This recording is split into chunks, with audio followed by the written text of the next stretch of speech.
একসময় সেখানে একটি মা শূকর এবং তার ৩টি পিলেট ছিল। ৩ ভাই একই উচ্চতা, গোল, গোলাপি একই মজার লেজ সহ।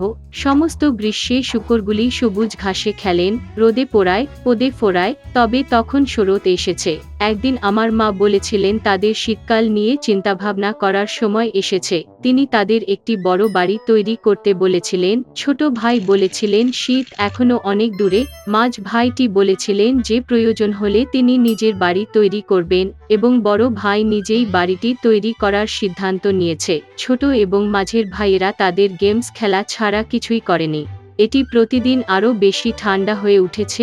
ছোট ভাই খড়ের বাইরে বাড়ি তৈরির সিদ্ধান্ত নিয়েছে। মাঝ ভাইটি ভেবেছিল শীতে খড়ের ঘরে খুব ঠান্ডা লাগবে। সে সিদ্ধান্ত নিয়েছে ডুমুর এবং ডুমুর থেকে একটি বাড়ি তৈরি করবে। সন্ধ্যা নাগাদ তাদের আবাসন প্রস্তুত ছিল। তারা নিজের উপর খুব গর্বিত ছিল এবং তাদের বিল্ডিংয়ের যথেষ্ট পরিমাণে অর্জন করতে পারেনি। এখন তারা মুক্ত ছিল এবং যা খুশি তাই করতে পারত। তারা তাদের বড় ভাইয়ের কাছে গিয়ে দেখার সিদ্ধান্ত নিয়েছে যে সে নিজের জন্য কী ধরনের বাড়ি তৈরি করেছিল।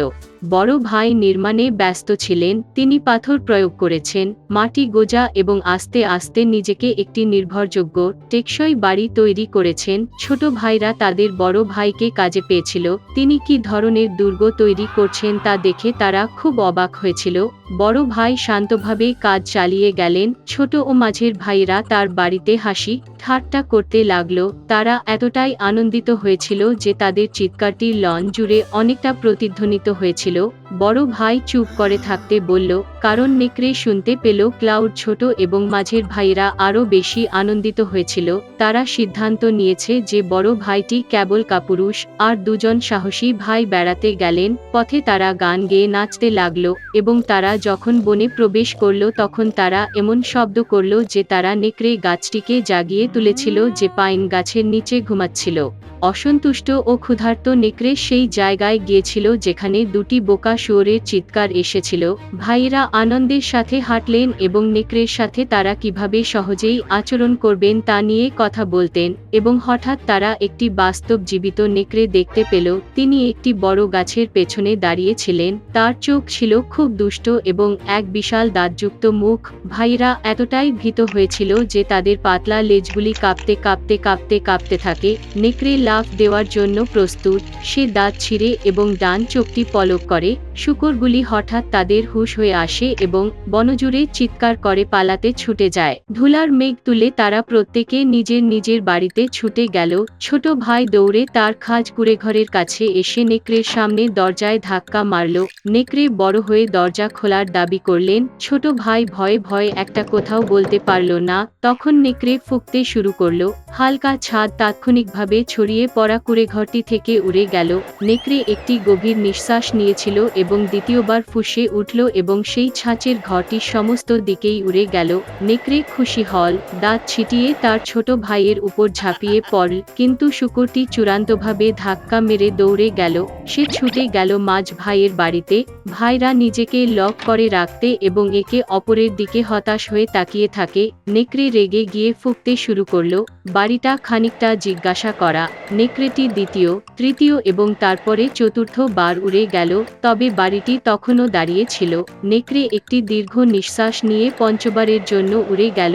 ঘর কাঁপতে কাঁপতে ভেঙে পড়ল। ধ্বংসাবশেষের মাঝে কেবল একটি দরজা কিছুক্ষণ দাঁড়িয়ে ছিল।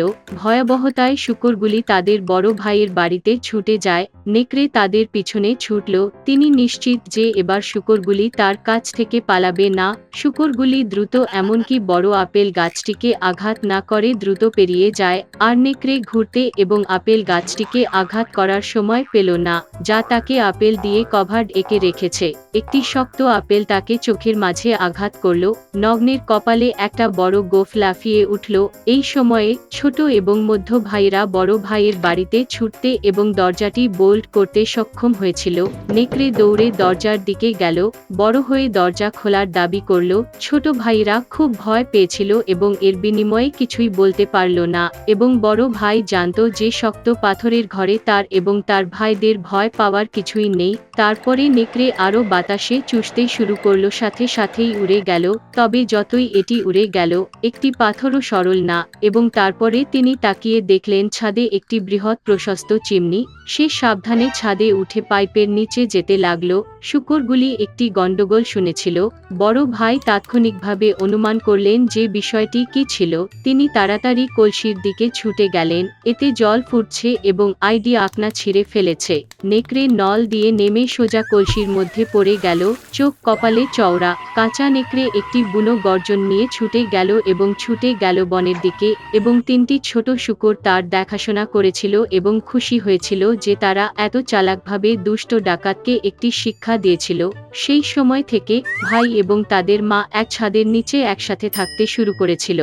গার্ল মেরি তার কুকুরছানা টোটো, আঙ্কেল হেনরি এবং মাসি এমের সাথে কানসাস স্টেপে থাকতেন। এই জায়গাগুলিতে হারিকেনগুলি প্রচলিত ছিল এবং পরিবারটি এখন এবং তারপরে রগিং উপাদানগুলির কাছ থেকে লুকিয়ে ছিল। এরকম একটি দিন চাচা হেনরি একটি আসন্ন ঝড় লক্ষ্য করেছিলেন। সে সেলারের হ্যাচ খুলল এবং তারপরে মেরি এবং মাসিকে ফোন করল লুকিয়ে। এই মুহূর্তে আতঙ্কিত টোটো মেরির হাত থেকে লাফিয়ে বিছানার নিচে লুকিয়ে রইল। মেয়েটি অবশেষে কুকুরছানাটিকে ধরলে বাতাস কাঁদে এবং ছোট্ট ঘরটি কেঁপে ওঠে। বাড়িটি বেশ কয়েকবার তার অক্ষটি ঘুরিয়ে নিয়েছিল এবং তারপরে আস্তে আস্তে বেলুনের মতো বাতাসে উঠতে শুরু করে। শীঘ্রই বাড়িটি অবতরণ হল এবং তিনি এবং টোটো রাস্তায় বেরিয়ে গেলেন। চারদিকে ফলের গাছের সবুজ রঙের লন এবং আশ্চর্য ফুলগুলি সর্বত্র ছড়িয়ে পড়ে। এভাবেই মেরির ওজ এর জাদুকরী স্থানে শেষ হয়েছিল। প্রকৃতির বিস্ময়কর প্রশংসা করার সময় মেয়েটি খেয়াল করতে পারেনি যে টুপিগুলিতে খুব অদ্ভুত লোকেরা কিভাবে তার কাছে এসেছিল। তারা প্রাপ্তবয়স্ক ছিল, তবে ছোট্ট মেরির চেয়ে বড় কিছু ছিল না। তাদের মধ্যে প্রধান ছিলেন একজন বৃদ্ধ মহিলা যা সাদা রঙের পোশাক পরে ছিল। তিনি মেরির কাছে গিয়েছিলেন এবং মেয়েটিকে অশুভ জাদুবিদ্যাকে পরাস্ত করতে সাহায্য করার জন্য তাকে ধন্যবাদ জানালেন। মেরি খুব অবাক হয়েছিল। তারপরে বৃদ্ধা বাড়ির দিকে ইঙ্গিত করলেন, যা থেকে রূপার জুতোতে পা ছড়িয়েছে। এই মুহূর্তে পা কয়েক শত ছোট ছোট কণায় বিচ্ছিন্ন হয়ে যায় এবং কেবল তাদের জুতা রেখে অদৃশ্য হয়ে যায়। মেরি আরো ভয় পেয়েছিলেন, কারণ তিনি সত্যিই বাড়িতে যেতে চেয়েছিলেন। তবে দেখা গেল সাদা বয়স্ক মহিলা বা ক্যাবগুলিতে থাকা অন্য অদ্ভুত লোকেরা কিভাবে মেয়েটিকে সাহায্য করতে পারে তা জানতেন না। তারা মেরিকে পরামর্শ দিয়েছিল যে জাদুকরী রূপার জুতা পরে পান্না সিটিতে গিয়ে সেখানে শক্তিশালী উইজার্ড ওজ খুঁজে নিন। কেবল সে মেরিকে ঘরে ফিরতে সহায়তা করতে পারে। পান্না সিটির দিকে যাওয়ার জন্য একটি হলুদ ইটের রাস্তা ছিল। মেরি তার সাথে যাত্রা শুরু। প্রথম তার সাথে সাক্ষাৎ হয়েছিল কর্নফিল্ড, একটি স্কেয়ারক্রো দ্বারা রক্ষিত। মাথার পরিবর্তে তার খড়ের ভরাট থলি ছিল এবং তার মুখ এবং নাক রঙে আঁকা ছিল।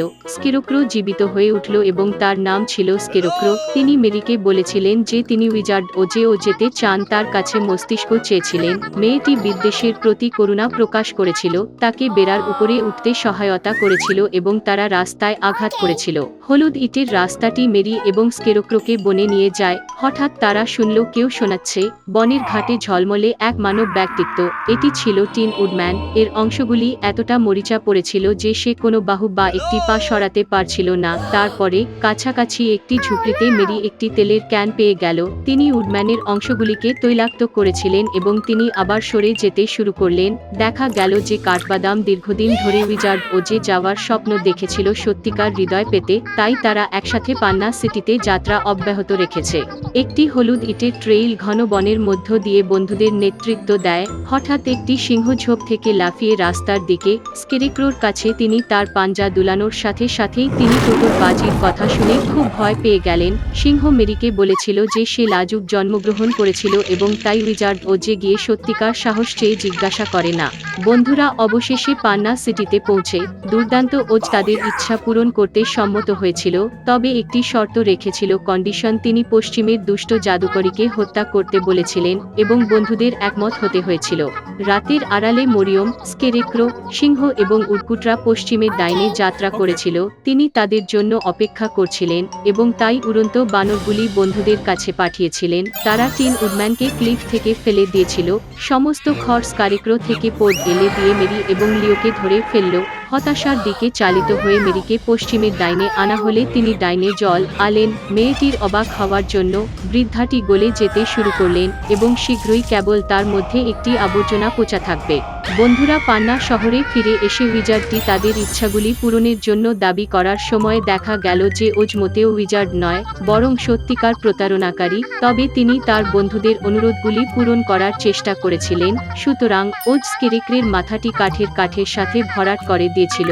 সেখানে থেকে তিনি প্রজ্ঞার সার্চের অভিজ্ঞতা অর্জন করেছিলেন। আমি টিন উডম্যানের বুকে একটি লাল রঙের সিল্কের হৃদয় উকিয়ে দিলাম এবং তিনি কাপওয়া ডি সিংহকে একটি পানীয় জল খাওয়ানোর ব্যবস্থা করেছিলেন, যা পশুর রাজাকে সাহসী বোধ করেছিল।